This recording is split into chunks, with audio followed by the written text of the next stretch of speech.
The first step in any food plot planning process is to first of all know your soil. No matter the size of the food plot you're planting, what part of the country you're in, it's going to be the most important part of the whole process because it's the basis of what you're doing. And what we mean by knowing your soil, we're wanting to know what the soil pH is, and we're also wanting to know what type of soil that we're planting it in so that we can match it to the type of plant that we're going to put in that soil. And I don't necessarily mean the name of the soil, but rather, in more general terms, does that soil hold moisture, or is it well drained? Is it a sandy soil? Is it a clay-based soil? These are the questions that we have to ask ourselves to begin with.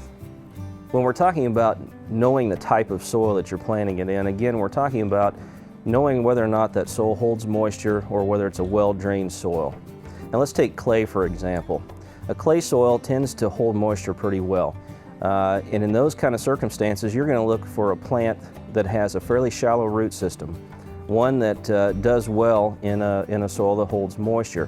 One example of that is clover. Clover tends to do very well in a soil that holds moisture because of its shallow creeping root system. On the other side of the fence, you have a well-drained soil. These are soils that maybe have a little bit of sandiness to them. Sandy loam is one good example that's a well-drained soil. In these cases, you're looking for a plant that has a long root system. One that's going to be able to reach down into the ground and pick up that moisture, especially when you have drier times of the year. One example of this, and at least in terms of perennials, would be alfalfa. It has a very long root system and is designed well for that type of well-drained soil.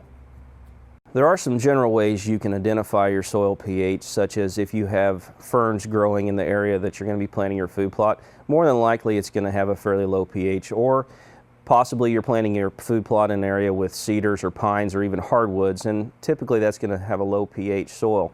However, the very best way to know for sure what you're dealing with in terms of pH is to go ahead and take a soil sample, and then you'll know for sure what your pH is. Now, when you're taking a soil sample, it's important to know that depending on different topography, different parts of your farm, your pH can vary greatly. It could even vary within the same field. So for sure you want to at least take a soil sample and independent of with each field.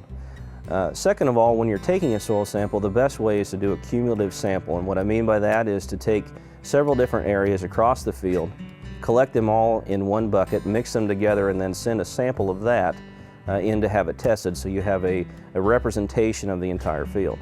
When we talk about mowing causing a rejuvenation of our food plot, what we're really talking about is when it is mowed, it causes those perennials to want to stimulate new growth and produce new foliage, new leaves, etc., which thickens up your food plot.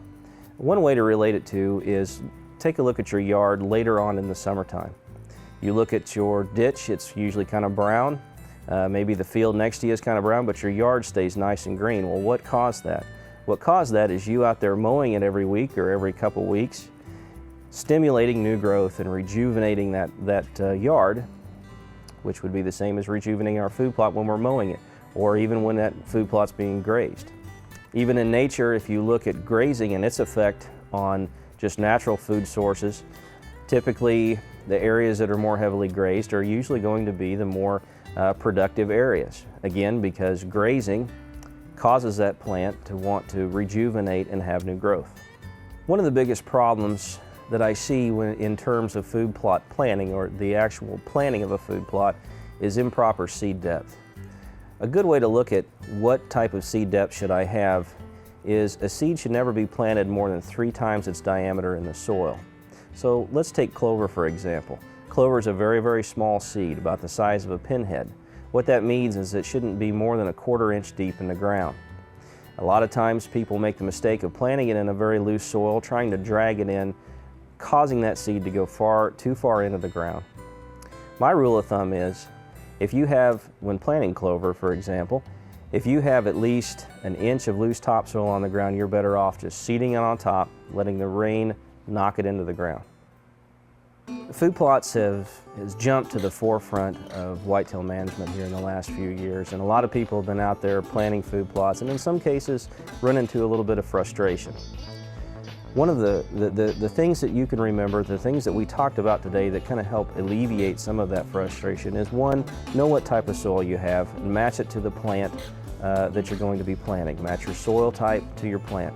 Number two is know your soil pH, and make sure that you match your soil pH to a plant that's going to be able to stand that type of pH. Make sure you have the right seed depth when you're planting that particular food plot. Maintenance is key, keeping the weeds out of it through mowing or possibly even herbicides.